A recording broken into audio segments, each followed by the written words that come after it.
going on, y'all? Welcome back to another Monday Night Raw. I'll be a little bit late review, but they start off with the Bloodline coming out and with Paul Heyman basically about to announce something, but will be interrupted by the Judgment Day. And it turns out his announcement was that he, on the behalf of the tribal chief, who had brokered a deal. Because this was basically approved and wanted by the tribal chief, that he basically wanted this deal. He wanted Paul Heyman to broker this deal with the Judgment Day. And basically the deal was Judgment Day had a 6-man tag match later on in the night with Kevin Owens, Sami Zayn, and Matt Riddle.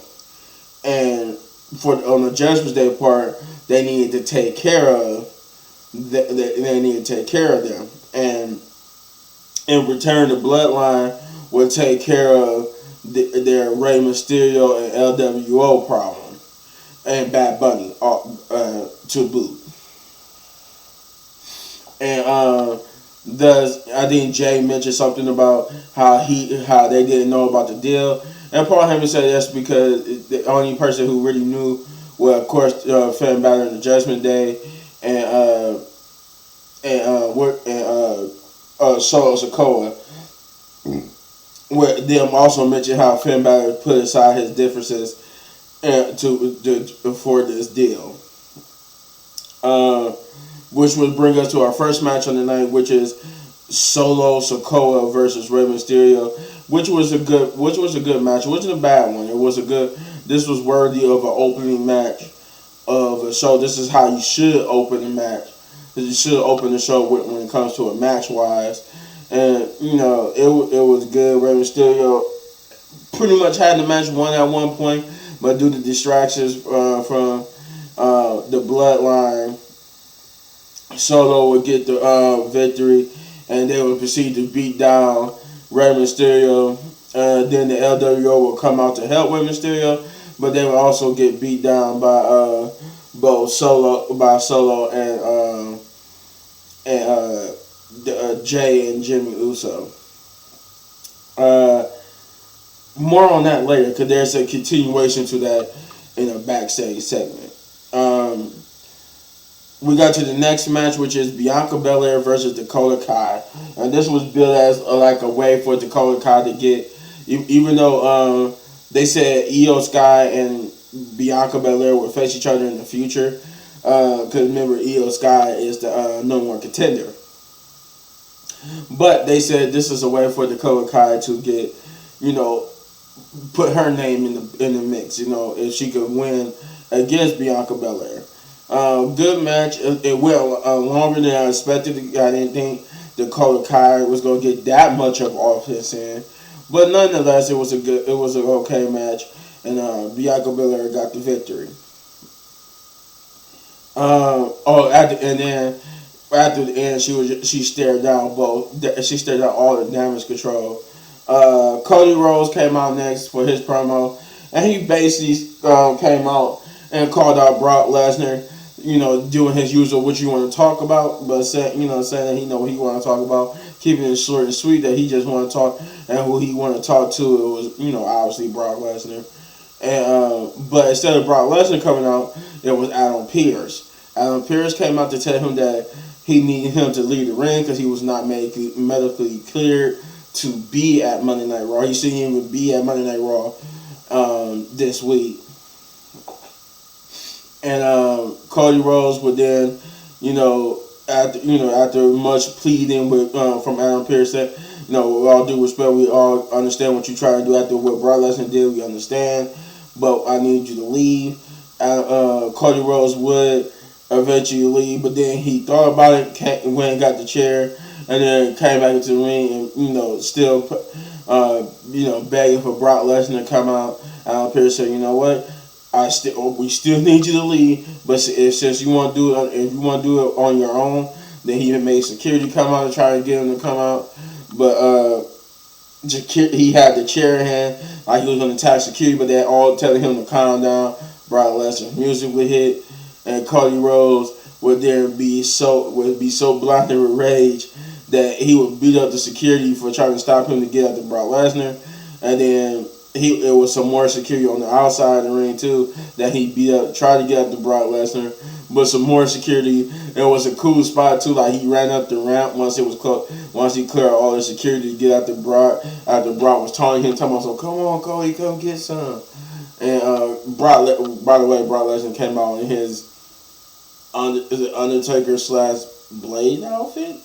I don't understand what that was about, but as he charged up the ramp to try to get after Brock Lesnar, like he jumped, like you could tell they practiced this a lot because when he got so close, like almost like maybe from where I'm at to the camera, he like jumped in the air trying to get after Brock Lesnar, and the security caught him in midair, and basically it was like where Brock Lesnar was, it was like security like on this side and this side of him, and they just came out of nowhere and grabbed him in midair, pulled him back towards the ring, and after this, Brock Lesnar just smiled and put on his hat and walked away.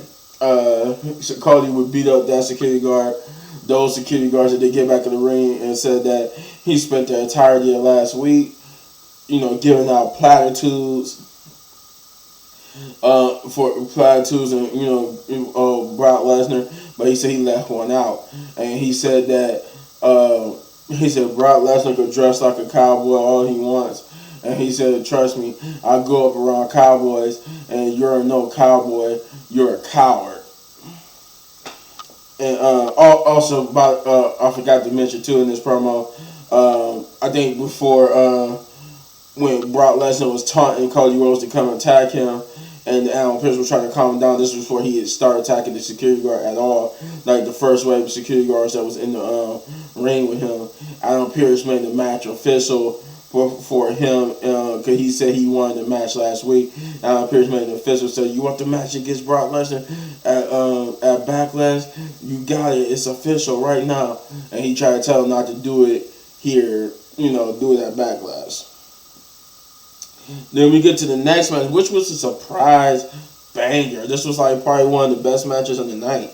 The Miz versus Seth freaking Rollins. And like I said, this was a surprise banger, not just because of the length that this match got, but the fact that this was a different Miz that we see. This is a refocused Miz. This was more of he was still like this was more like a champion, like a main eventer championship winning Miz. Like he was so focused this time. They made the match even better. Just the fact that he wasn't on no games. He wasn't nothing. He just won all. He straight up because like Cody Rhodes. Miz came out first, and then I didn't mean to say Cody Rhodes, but the Miz came out first. Seth Rollins came out, did part of his entrance. Until he got all the way down the ramp when he got in front of the crowd, by the ring, get ready to, do his little serenade. But then the Miz would attack him, beat him up around ringside, even though the crowd kind of sort of did still serenade him while he was getting beat up. But then they would get into the ring, the match would start because they asked Seth Rollins if he wanted to continue after getting jumped. And Seth Rollins was like, yeah, ring the bell. And they proceeded to have one of the best barn burner matches of the night. I mean, in the long, it was surprising. I didn't think it was going to be this good, but it was very good. It went to this. I swear this match was like 15 to 20 minutes long, and it was good. Like the reason why I say this is good because nobody looked it bad in this match. But in the end, Seth Rollins would get the victory. But nobody looked it bad. Seth looked good. The Miz looked good. This was a surprise, little barn burner. Then we got another backstage promo with Kevin Owens, Sami Zayn, and Matt Riddle, where Sami was trying to tell Kevin Owens that since Matt Riddle was going to be helping them against the Usos, the bloodline, of the Usos and Sam and Jay. The Usos and Solo Sikoa. that he deserves an input into their strategy, and he said something about rap since Solo got Samoan spot. He thought about rapping one of his toes and hitting him with it and telling him that and calling it some ridiculous move. And Cody Owens pretty much was like, "See, this what I mean." He must flipped out, and Matt Riddle had to calm him down and calm the situation down. And said, "Look, I was just joking and joking. Of course, I would. That's not what I really wanted. He's no jokes, no gimmicks this time. And in the words of Johnny Cage from Mortal Kombat, no jokes, no gimmicks, just combat." That's how Matt Riddle was. He said he wasn't joking. It was no more jokes, no more this. He was just straight focused on beating some ass, on whooping some ass. Because they took him out for 4 months, they took Randy out, and they took his titles. He said he's straight on the warpath, and that he's ready to take them down. And it was funny because Sami Zayn said something about told Kevin Owens something about he tried to tell him about getting Matt Riddle more involved and listening to more of Matt Riddle. And once he got serious and stuff, Kevin Owens was like, "Okay, all right. Told you we should have listened to him." And Sammy was like, "What? I'm the one who said it." Got you. See what you did there. But yeah, we will go to the next match, which is Bobby Lashley versus Austin Theory. And this was just a weird matchup, but it was still a good matchup. You would think he would still have another match with Bronson Reed, but here we are, and it was good for the most part. I mean, it was nothing really bad. Both got some good offense in, but it ended in a no contest because Bronson Reed would come out and cause a disqualification when Bobby Lashley had Austin Theory in the Hurt Lock, and Austin Theory bagged him up into a corner as he was trying to get Bobby Lashley off of him. Bronson Reed would just come out of nowhere and do a splash. So I would say, if anything, I guess Austin Theory won by disqualification because the splash hit him first before Bobby Lashley. But they didn't kind of sort of say they never really mentioned if he won by disqualification. But I would assume he did because he was the first person hit. But they kind of made it seem like it was a no contest. But yeah, but Bronson Reed would beat up Bobby Lashley to stand tall over here after hitting the Tsunami Splash. Trish would come out next to cut a promo saying how she talked about why she did what she did last week to Becky Lynch, saying it was very that she's the one who attacked Lita, and that the reason why she attacked Lita was because she wanted to put Lita out of her misery. As Lita, she felt like Lita let herself become a sidekick to Becky Lynch, and that not a year earlier she was challenging Becky Lynch for the title. Now she's sitting up here partnering up with her, winning the tag team titles with her, and that she says she's no sidekick. She in complete and heel Trish tone too. She said she's not a nostalgia act. She's not your childhood fantasy, and she's definitely not nobody's sidekick. And that she's here and that she did all this to remind Becky Lynch, because she said Becky Lynch and pretty much the Four Horsewomen made it seem like they was the reason why the women's division is what it is now. And she said it was really started when she did. Saying that when she came into the WWE, the women's division was nothing but a joke, and she single-handedly made the division better, which she's partially right, but she's not all the way right. She didn't single-handedly do it, but she is one of the reasons why she is one of the reasons why the women's division did get taken seriously for the most part. That she did have a hand in it, but she just took it all credit. But yeah, pretty much she said she's there to make sure that nobody forget that, and nobody try to erase the history. Saying that it wasn't the Four Horsewomen, referring to Charlotte, Becky, Bayley, and Sasha.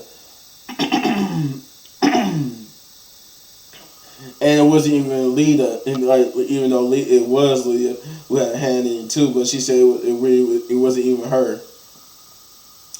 We get to the next match, which is Candice and Mia Yim versus, or Mi Chen versus Chelsea Green and Sonya Deville with the women's tag team champions at ringside, Liv Morgan and Raquel Rodriguez. This was a good showing for Chelsea Green. This turned out to be a surprisingly okay match, and with Chelsea Green getting the pinfall victory here over either Mia Yim or Candice LeRae. But this was a good showing for Chelsea Green. And then we got the main event, which was the Judgment Day versus Sammy versus Kevin Owens, Sami Zayn, and Matt Riddle. Now, before I get to this, I forgot there was a backstage segment where Paul Heyman basically tried to ask the Judgment Day, because the Judgment Day was backstage talking about Bad Bunny and whatnot, but then he came and asked, was they satisfied with the results of the Bloodline, and he said, I think Finn Balor answered and said, eh. And he said, that's it? Eh? And Finn Balor was like, yeah, eh. And he said, well, in your match tonight against Kevin Owens and them, do eh. And then they dismissed Paul Heyman. He called it. You can hear him walk away calling Roman and telling Roman that they said eh. And now that you got that, here go the main event. And this was also a very good main event match. It was that was the opposite of what we started off with, and that's the reason why it was also the reason why it was good, because we got the opposite of what happened earlier. Good match, Judgment Day. Good match as Matt Riddle, Kevin Owens, Sami Zayn. All Finn Balor and them all worked well together. Even Dom had like his moments, but in the end they would hit all their finishers on Finn Balor to get the victory. Thus, Judgment Day failing on their part. But this would prompt a brawl to basically end the show with the Bloodline coming out to basically finish what the Judgment Day could not. The Judgment Day would get involved, but then LWO would make their appearance to help Sami Zayn and Kevin Owens and Matt Riddle. And I think Matt Riddle got the pinfall here too, just to put that out there. Then he hit the floating bro town or whatever it's called off the top ropes to pin Finn Balor. But yeah, the LWO will come out to help them fend off the Bloodline and Judgment Day to end the show. This was a very good Monday Night Raw. It built up to Backlash pretty good. And surprisingly, nothing here was bad. I enjoyed everything. Like, I can't like look at this and see like what did I not like. Like, everything was good, especially that surprising barn burner match with The Miz and Seth Rollins. So I'm giving this an 8 out of 10. Big ups. It wasn't a perfect 10 show, but it was definitely an 8 worthy. So, if you enjoy this review, you know what to do. Hit this button right there in the upper right corner for all my WWE reviews. And if you enjoyed this video so much more, support the channel. Hit those buttons. And as always, hit any one of these videos for more of my amazing content. But don't go anywhere. Got the Power Rangers review coming up, and some reactions and gameplay. Peace.